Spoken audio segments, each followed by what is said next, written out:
Hey guys, Todd with Vapor Hunting Technologies.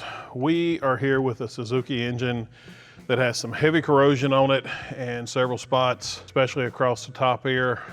We're going to put this in our 2000 VHT wet blast cabinet using a 120 aluminum oxide and see if we can't get a pristine finish back to this. Put it in the cabinet and see what happens.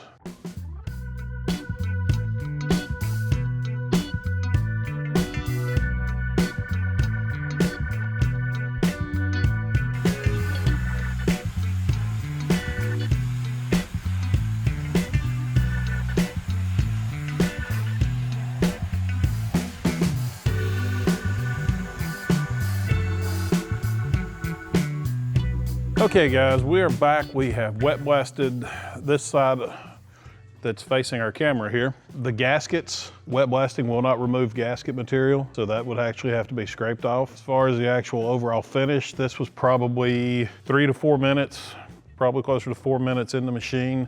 There's a couple little spots that need to be touched up, but in general, this cleaned very quickly, very fast. Got our comparison now between our wet and our dry. It really depends on what you're actually looking for and the type of finish that you're wanting to do and what your process is actually called for.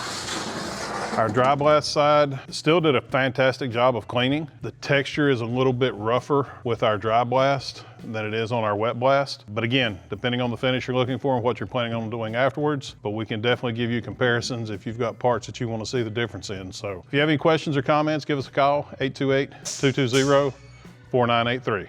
Thanks for watching.